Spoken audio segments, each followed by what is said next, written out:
एक छत के नीचे सभी न्यायालय बने, जितने ट्रिब्यूनल बनने वे भी उसी छत के नीचे आए, एक जगह सब होने चाहिए। और उस कैंपस में कम से कम 25 से 30 एकड़ क्षेत्रफल में हो।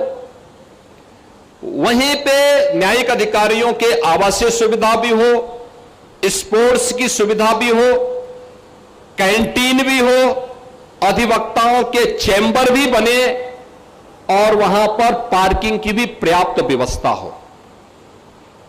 ये सभी उन सभी 10 जनपदों में कार्य प्रारंभ हो चुका है।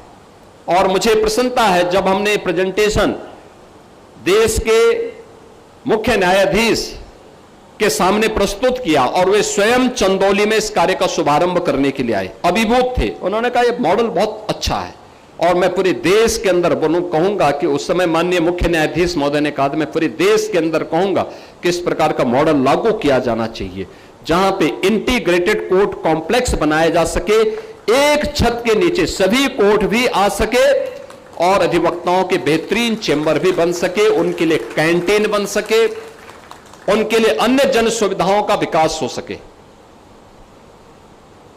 टॉयलेट नहीं है, पेयजल की सुविधा नहीं है, ऑडिटोरियम नहीं है, कोई कार्यक्रम करना हो ऑडिटोरियम नहीं है, प्लेग्राउंड न्यायिक अधिकारियों के लिए नहीं है, कोई भी इस प्रकार के वो नहीं।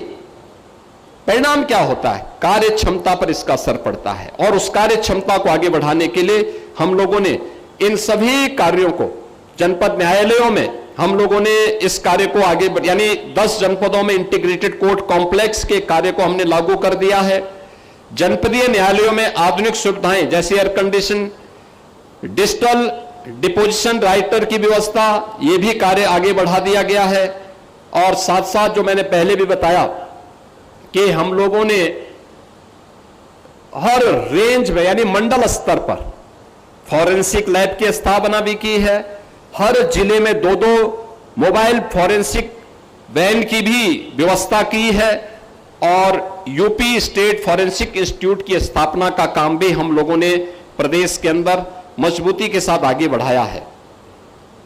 मुझे यह देख करके अच्छा लगा कि एडीआर अल्टरनेटिव डिस्प्यूट रिजोल्यूशन यानी जिसमें लोक अदालत, मीडिएशन, आर्बिट्रेशन के माध्यम से भी त्वरित न्याय सुनिश्चित किया जा रहा है, यह भी हम लोग आज देख रहे हैं।